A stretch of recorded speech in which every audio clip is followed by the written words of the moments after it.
جن لوگوں کے گھر میں زکوٰۃ کا 1 روپیہ بھی باقی رہا گویا کہ ان کے مال میں پورا حرام پیسہ باقی رہا، اور حرام جب تک گھر کے اندر رہے گا اس کے خیالات بھی فاسد خیالات ہوں گے، اس کے اخلاق بھی گندے اخلاق۔ السلام علیکم ورحمۃ اللہ وبرکاتہ۔ ناظرین کرام، آپ لوگوں کو بخوبی معلوم ہے کہ رمضان مبارک کے مہینے میں مسلمان اکثر و بیشتر زکوٰۃ نکالتے ہیں، اور جو زکوٰۃ نہیں نکالتے ہیں اللہ تبارک و تعالیٰ اس پر کون سا عذاب نازل فرماتا ہے اور کب اس کے پر عذاب نازل ہو جائے گا، اس کے بارے میں مفتی سلمان ادری صاحب نے بہت ہی شاندار طریقے سے بیان دیے ہیں۔ تو میں چاہتا ہوں کہ مفتی سلمان ادری صاحب کی اس بیان کو ضرور دیکھیں اور اس سے کچھ سبق حاصل کریں کہ ہم لوگوں کو زکوٰۃ نکالنا چاہیے یا نہیں نکالنا چاہیے، اور کن لوگوں کو زکوٰۃ نکالنا چاہیے۔ اگر آپ زکوٰۃ نہیں نکالیں گے تو آپ پر کون سا عذاب نازل ہوگا، آئیے مفتی سلمان ادری صاحب سے سنتے ہیں۔ روزہ ایک اعتبار سے جسم کی تمام فاسد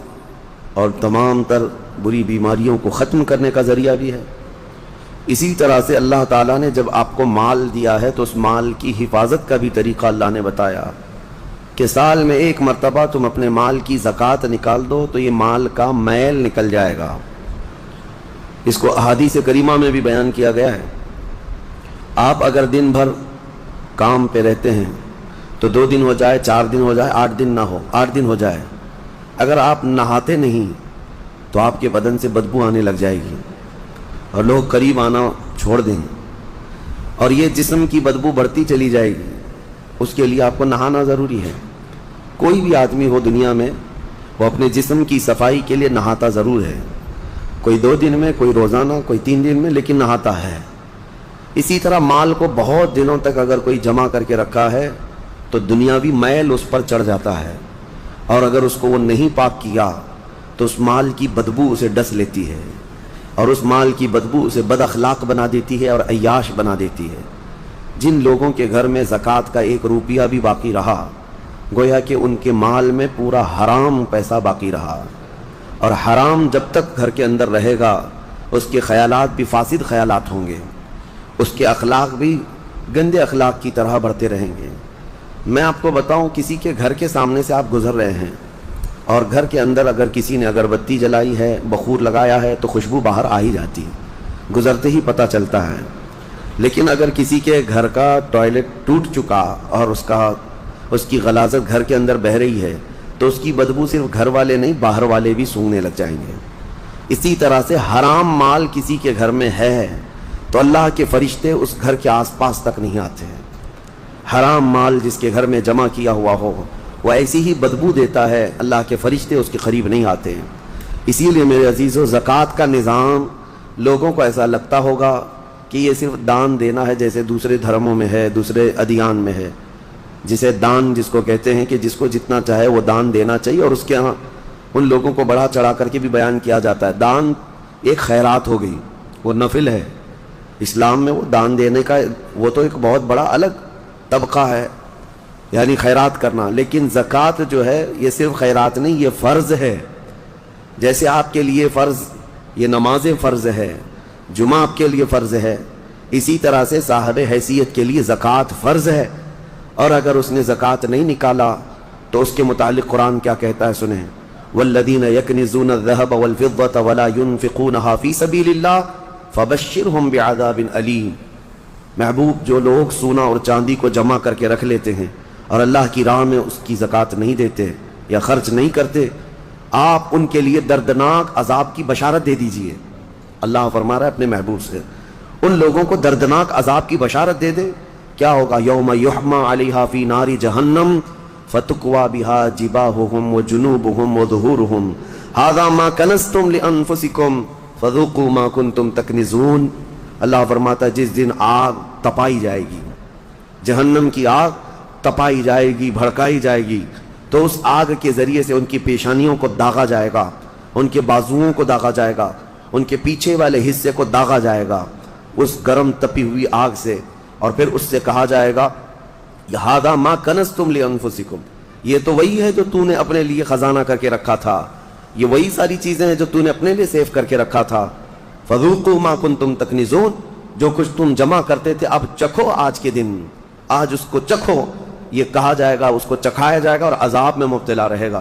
یہاں تک کہ یہ تو قیامت کے دن کے عذابات کا ذکر ہے، اور قبر کے متعلق فرمایا گیا کہ اس کی میت قبر میں رکھ کر کے چلے جانے کے بعد سے لے کر قیامت قائم ہونے تک ایک خوفناک سانپ اس کے گلے میں پھندا ڈال کر قبر میں بیٹھا رہے گا، اور اس کی ناک کی ہڈی کو ڈستا ہوگا اور چوستا ہوگا۔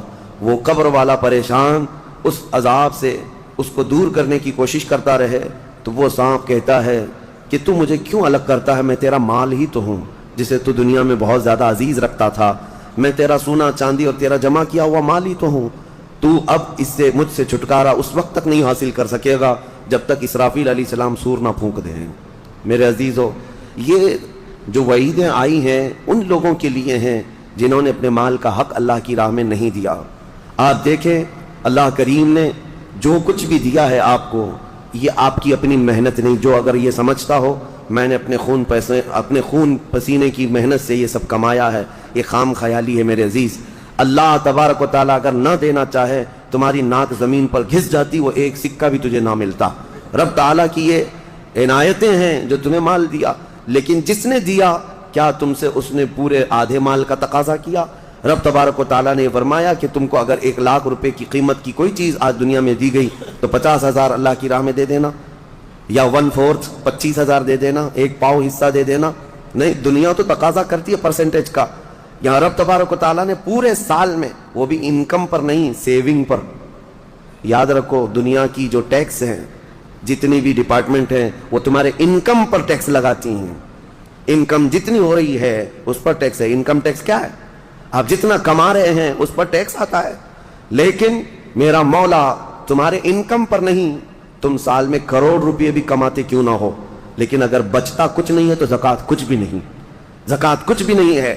ہاں، جو سیونگ ہے تمہارے پاس، جو بچی ہوئی چیز ہے، اس کے لیے رب تعالیٰ فرماتا ہے جو بچا کر تم نے رکھا ہے، اب اس کا آدھا نہیں، اس کا پاؤ نہیں، اس کا 10واں حصہ نہیں، اس کا 20واں حصہ نہیں، بلکہ اپنے پورے مال کا 40واں حصہ 2.5% صرف اللہ کی راہ میں ادا کیا کرو۔ باقی 97.5% تمہارے پاس سیف رہتا ہے، 97.5% تمہارے پاس۔ مجھے حیرت ہوتی ہے زکوٰۃ کے اس نظام کو، کبھی میں سوچتا ہوں اتنا 2.5% نکالنے سے ہوتا کیا ہے؟ کس کا بھلا ہوگا؟ نکالنے والے کا کیا نقصان ہونے والا ہے؟ کچھ بھی نہیں۔ اور جس کو دے رہے ہیں اس کا کیا ہوگا؟ نہیں۔ یہ رب ذوالجلال کی حکمت بالغہ ہے۔ آپ کو میں بتاؤں، رسول اقدس صلی اللہ تعالیٰ علیہ وسلم کے زمانے میں جو غربت تھی مدینے کی، وہ ایسی غربت تھی کہ صحابہ کے پاس پورا جسم چھپانے کے کپڑے بھی نہیں تھے۔ کسی کے پاس 2 کپڑے، کسی کے پاس 1 کپڑا، اور کھانے پینے کی اشیاء کی ایسی قلت تھی کہ وہ صرف 1 یا 2 کھجور پر پورا دن گزار لیتے تھے۔ ان کے پاس ہتھیار خریدنے کے لیے پیسے نہیں تھے، جو جنگوں میں ایسی لکڑیاں لے کر چل پڑتے تھے۔ غربت کا عالم یہ تھا۔ آپ کو میں بتاؤں، جنگ بدر جو ہوئی ہے 17 رمضان المبارک کو، 313 صحابہ میرے آقا کے ساتھ گئے تھے بدر کی وادی تک، 160 کلومیٹر۔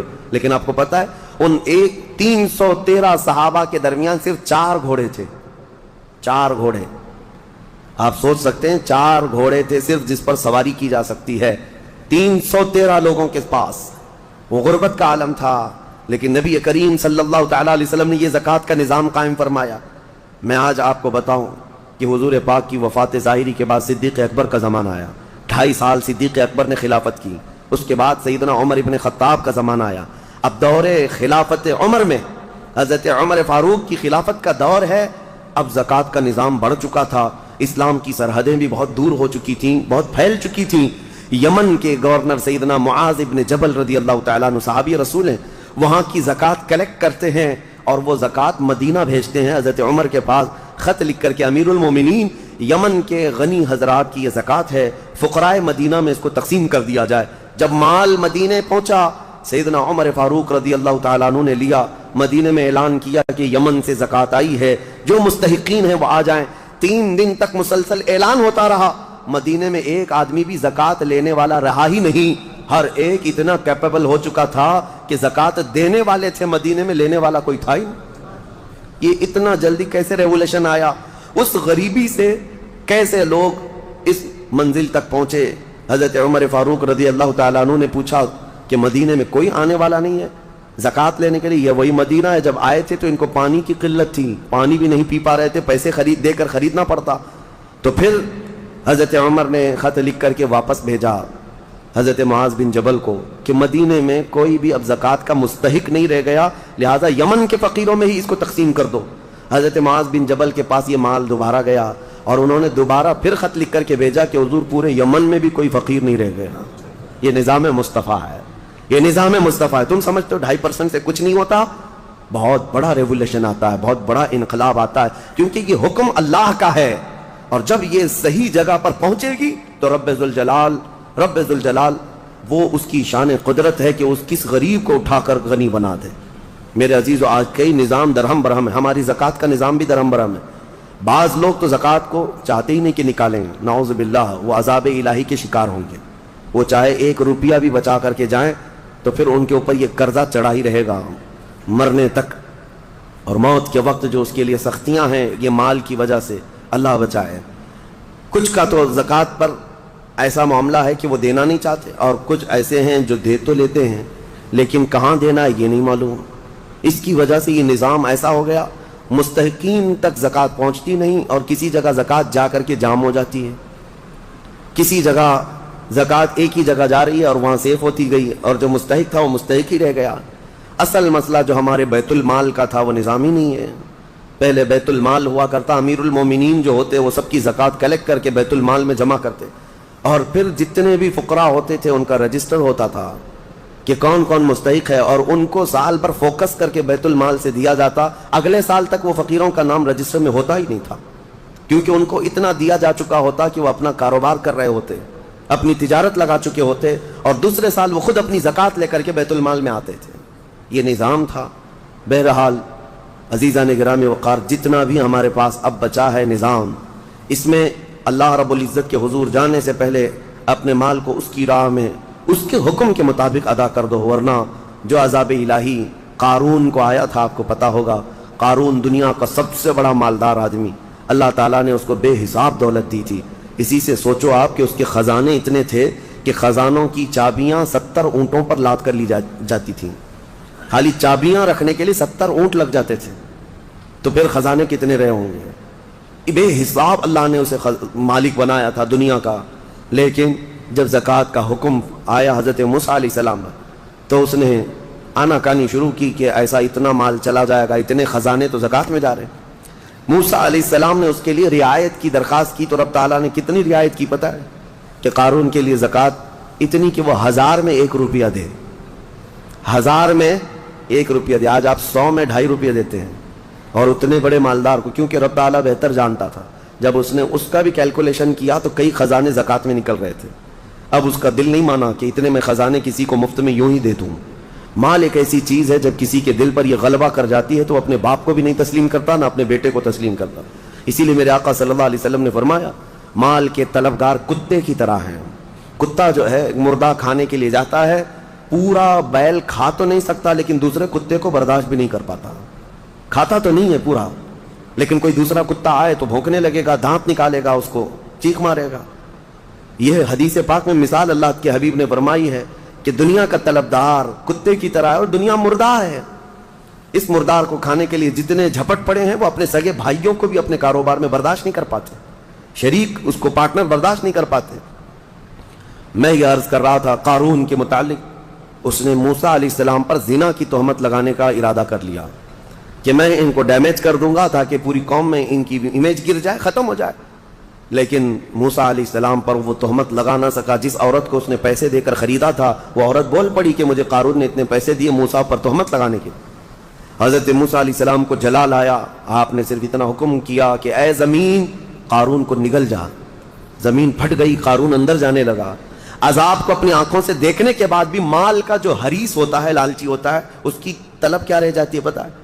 اس وقت جب زمین اسے نگل رہی ہے وہ موسیٰ علیہ السلام سے یوں کہتا ہے، اے موسیٰ تم مجھے دھسا کر میرے خزانوں پر قبضہ کرنا چاہتے ہو، میرے مال پر تم قابض ہونا چاہتے ہو؟ موسیٰ علیہ السلام نے کہا، اے زمین رک جا، ٹھہر جا۔ وہ جتنا دھسا تھا وہیں رکا۔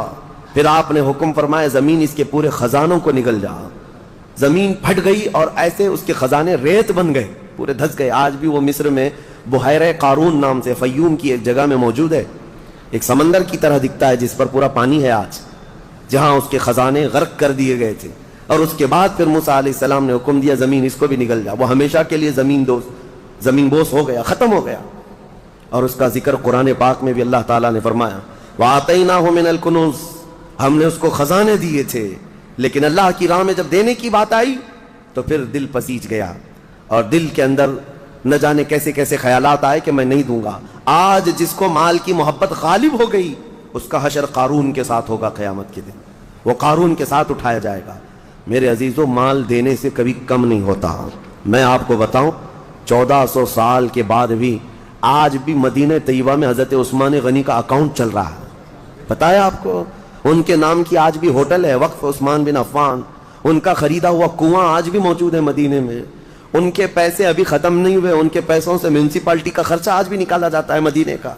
14 صدیاں گزر گئی لیکن مال ابھی تک ختم نہیں ہوا عثمان ابن عفان رضی اللہ تعالیٰ عنہ کا. سنا ہے کہ ان کا کھاتا بھی چلتا ہے اور اس کو ہمیشہ ترقی دی جاتی رہتی ہے.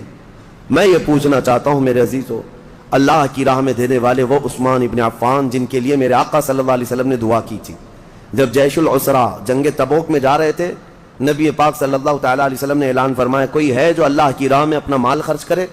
حضرت عثمان غنی رضی اللہ تعالیٰ عنہ نے اعلان کیا 1000 اونٹ میری جانب سے اور اتنا ہی ساز و سامان. پھر دوسری بار حضور پاک صلی اللہ علیہ وسلم نے اعلان فرمایا اور کوئی ہے؟ حضرت عثمان غنی دوبارہ اٹھتے ہیں اور کہتے ہیں 1000 اونٹ میری جانب سے اور اتنا ہی ساز و سامان. تیسری بار میرے آقا صلی اللہ علیہ وسلم نے پھر اعلان کیا کوئی اور اللہ کی راہ میں وقف کرے گا؟ حضرت عثمان غنی پھر اٹھتے ہیں اور کہتے ہیں 1000 اونٹ اور میری جانب سے. ایک محفل میں 3000 اونٹ ساز و سامان کے وقف کرنا. اور اس کے بعد میرے آقا نے فرمایا اب عثمان کو جنت میں جانے سے کوئی چیز روک ہی نہیں سکتی، جنت واجب کر لیا انہوں نے اپنے اوپر. میں کیلکولیشن کے اعتبار سے آپ کو ایک تخمینہ اندازن بتاؤں. اس زمانے میں جو حضرت عثمان غنی نے ایک محفل میں وقف کیا تھا حضور پاک کے ایک فرمان پر، ایک محفل میں جو دیا تھا، آج کے حساب سے جب اس کو ٹیلی کیا جائے اور کیلکولیٹ کر کے اس کی آج کی قیمت لگائی جائے تو تقریباً 116 کروڑ روپے کی قیمت ہوتی ہے. 1 ارب 16 کروڑ آج کے دور کے اعتبار سے. وہ اونٹ، وہ ساز و سامان، وہ ساری چیزیں. ہے کوئی جو فرمان مصطفیٰ پر 120 کروڑ اپنا یوں ہی لگا دے اللہ اور اس کے رسول کے نام پر؟ اب یہاں سے یہ بھی اندازہ ہوتا ہے کہ اللہ تعالیٰ نے ان کو اس زمانے میں کتنا مال دیا تھا. لیکن کبھی انہوں نے اللہ کی راہ میں خرچ کرنے کے لیے بخالت سے کام کبھی نہیں لیا، کبھی کوئی کنجوسی نہیں، کبھی کوئی مال پر بیٹھ جانا سانپ کی طرح کوئی ایک جگہ بھی ہمیں نہیں دکھا سکتا. حتیٰ کہ ایک تجارت انہوں نے جو کی تھی، اللہ اکبر، وہ ایسی تجارت کہ مدینے میں جو ہے یہودی بڑے پیسے والے تھے. آج بھی پوری دنیا کو کریڈٹ پر جو چلا رہے ہیں یہ یہودی ہیں. ملٹی نیشنل کمپنیاں سب یہ اپنے پاس رکھتے ہیں، ورلڈ بینک ان کے پاس ہیں. پوری دنیا کی بڑی بڑی کمپنیاں جو آج آپ کو نظر آتی ہیں، وہ الیکٹرانک تمام چیزوں کو لیں یا پھر کھانے پینے کی چیزوں کو لیں یا استعمال کی چیزیں، بڑے لیول کی کمپنیاں جن پر یہ ڈیرا ڈال کر بیٹھے ہوئے ہیں. اور ان کا حال یہی ہے کہ لوگوں کو سود پر دو اور ان کا پورا مال کھینچ لو. اب ہر چیز پر کریڈٹ ہے نا. آپ کو تو کوئی چھوٹا سا سامان بھی لینا ہے تو آپ کو ادھار دے دیا جائے گا اور اس کے بدلے آپ کو سود لے لیا جائے گا.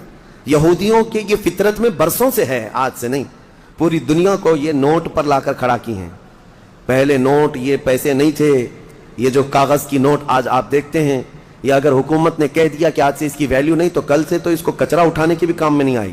اس نوٹ کی قیمت کچھ نہیں ہے، صرف گورنمنٹ مانتی ہے کہ اس کی اتنی مالیت ہے تو ہم بھی چلا لیتے ہیں، ورنہ فی نفسی ہی اس نوٹ کی کوئی ویلیو نہیں. پہلے جو سکے ہوتے تھے وہ سونے اور چاندی کے ہوا کرتے. حکومت آئے جائے لیکن سونے کی اپنی قیمت تو ہوتی تھی.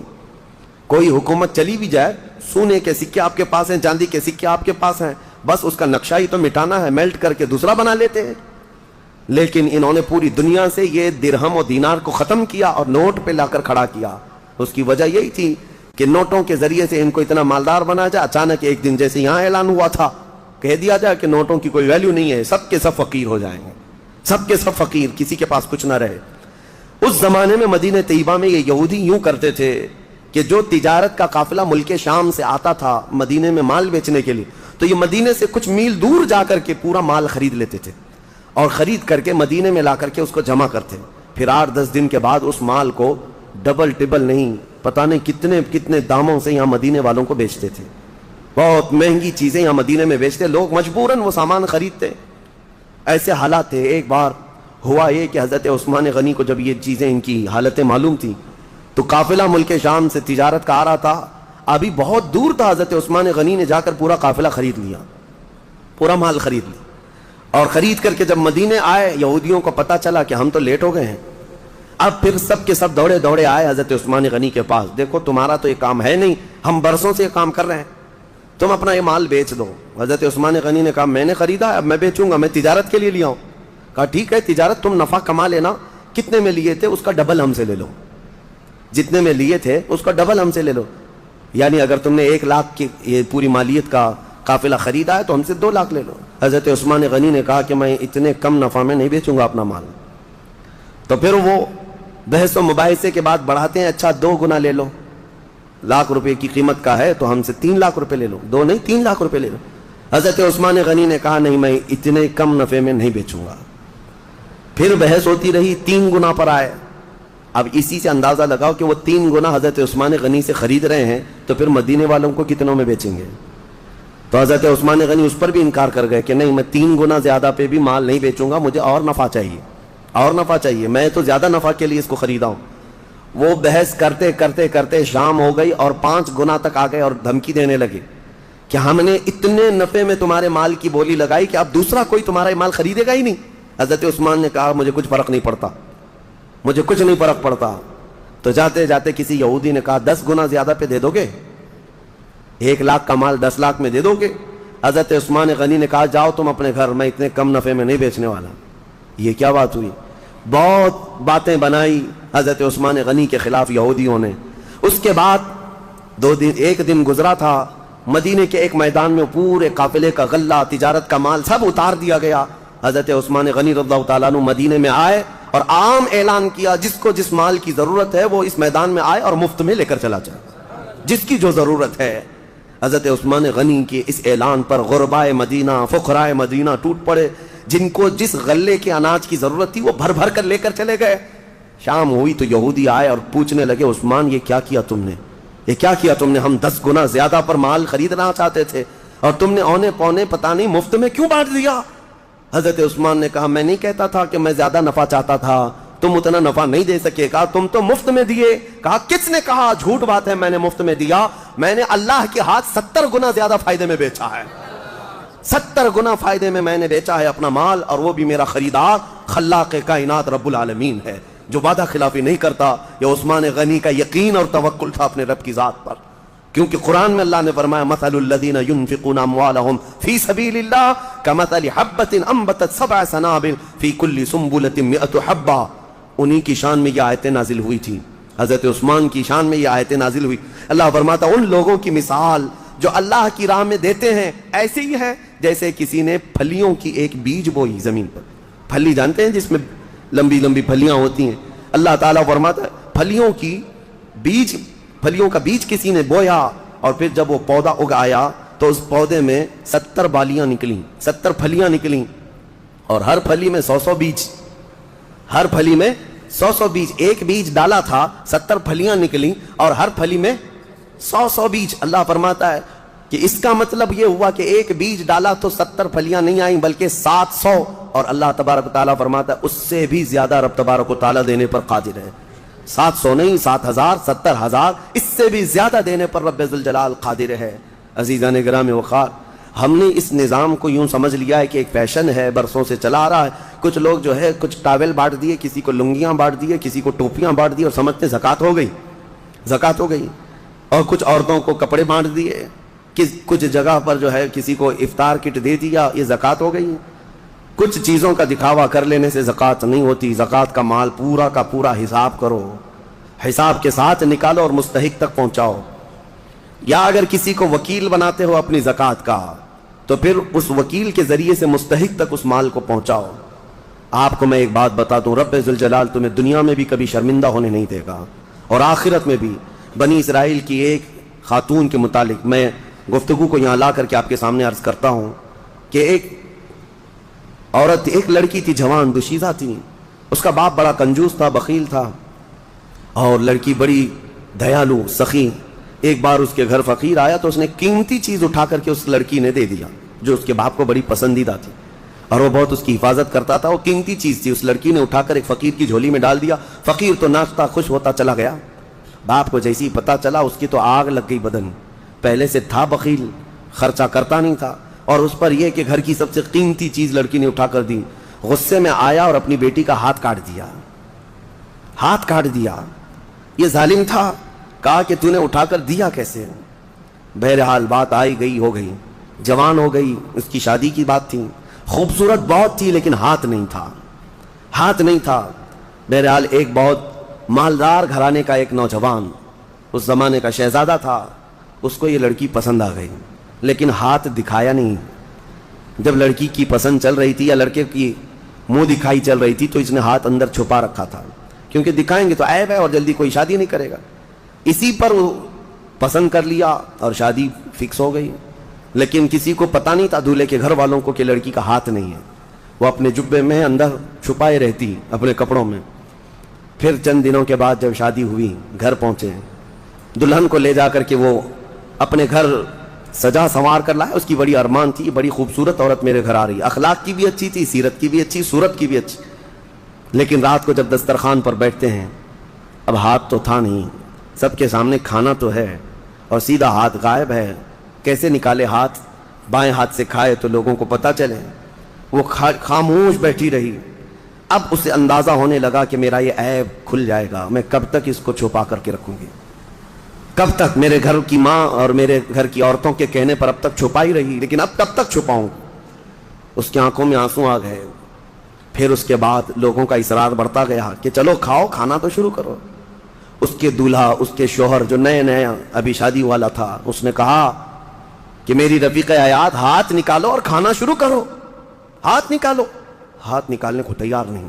ہاتھ نکالے تو کیسے؟ ٹوٹا ہوا ہاتھ ہے, میری شادی ٹوٹ جائے گی. وہ رو رہی تھی. اچانک غیب سے آواز آئی کہ اے میری بندی, تو ہاتھ نکال, تیرا ہاتھ سلامت ہے. اس نے جب ہاتھ نکالا تو اس کا ہاتھ پورا کا پورا سلامت تھا, اور اس نے دسترخوان سے کھانا اٹھایا اور کھانے لگی. حیرت میں وہ رو پڑی, سجدے میں گر پڑی. اس وقت جو اللہ کے نبی تھے ان کے پاس گئی اور ماجرا بیان کیا. اللہ کے نبی نے کہا کہ رب تعالیٰ یہ فرماتا ہے, ہم اس ہاتھ کو کبھی شرمندہ اور ذلیل ہونے نہیں دیتے جو ہمارے راہ میں اٹھا کرتا ہے, جو ہمارے راستے میں اٹھا کرتا ہے, اس ہاتھ کو ہم ذلیل ہونے نہیں دیتے. اللہ ہم سب کو وہ ہاتھ عطا فرمائے جو رب ذوالجلال کے راستے میں اٹھا کرے. آج بہت سارے لوگ تمہارے انتظار میں ہیں. اللہ نے اگر کچھ دیا ہے تو ان غریبوں کے حلق تر کرو جن کے ہاں آج کوئی چیز نہیں پہنچ پاتی. میرے عزیزوں, پیشاور فقیروں کو بانٹنے کی میں بات نہیں کر رہا. آج بہت سارے ایسے لوگ ہیں جن کے ہاں افطار بھی نہیں ہے. ہم نے سنا اور ہماری طرف سے جو ہو سکتا ہے, ترکی میں, شام میں, یمن میں جو لوگ خدمات کر رہے ہیں, اللہ ان کو سدا سلامت رکھے. لیکن کئی گھر ایسے ہیں جو پانی پہ سحری کر رہے ہیں اور پانی پہ افطاری کر رہے ہیں. اس کے علاوہ ان کے پاس کوئی چیز نہیں, کوئی چیز نہیں. بہت ساری ایسی خبریں آتی ہیں. عرب دوست جو ہمارے وہاں بیٹھے ہیں وہ کہتے ہیں بچے اتنے مجبور ہو جاتے ہیں کہ رات کے وقت گھاس نکال کر کے کھا لیتے ہیں اپنے پیٹ کو. یہ ظالموں نے اتنی بمباریاں کی ہیں, سپر پاور طاقتیں ان کے منہ سے لقمے تک چھین چکے ہیں. لیکن آپ کو پتا ہے جو سونے کے ٹوائلٹ بنانے والی یا عربوں کی عیاشیاں, ایک لقمہ ان غریبوں تک نہیں پہنچا پاتے ہیں. ایک لقمہ عراق, یمن, شام, فلسطین میں نہیں پہنچا پاتے.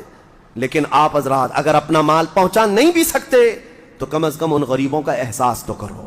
احساس کرو جب اللہ تعالیٰ تمہیں شام کے وقت دسترخوان میں کیا نہیں عطا کرتا. ہر طرح کی نعمت تمہارے دسترخوان میں افطار میں ہوتی ہے, تم اپنے پیٹ بھر لیتے ہو. اس وقت دعاؤں میں غربائے امت کو یاد کرو. اے اللہ, تیرے حبیب کی وہ بھی امت ہے جن کے حلق آج تر نہیں ہو پاتے, اور میرے دسترخوان کو تو نے نعمتوں سے بھر دیا ہے. طاقت و قوت ہے تو اپنا مال ان غربا تک پہنچاؤ اور اپنا مال نکالو, ورنہ یہ عذاب الہی کے بھی شکار ہوں گے اور تمہارا مال بے برکتی کا سبب بنے گا. چند دنوں کے بعد یہ مال ایسا ختم ہو جائے گا تمہیں پتہ ہی نہیں. ہمارے علاقے میں ایک شخص تھا جو کہتا تھا میری 7 پشتوں تک میں نے اتنا مال رکھا ہے, 7 پشتوں تک لوگ بادشاہ رہیں گے, 7 پشتوں تک, یعنی اتنا مال جمع کیا تھا. اچانک ایک حادثے میں انتقال ہوا. چند سالوں کے بعد اس کے چچیرے بھائی نے اس مال پر ایسا قبضہ کیا کہ اس کے سگے بیٹے کو کوئی مال نہیں ملا. آج بھی وہ شخص موجود ہے, 10-10 روپے کی بھیک مانگتا ہے. اسی بڑے مالدار کا آدمی, وہ اپنے پان کے لیے, اپنے کھانے پینے کے لیے 10 روپے کی بھیک مانگتا ہے, جس کا باپ کہتا تھا کہ 7 پشتوں تک میرا مال چلے گا.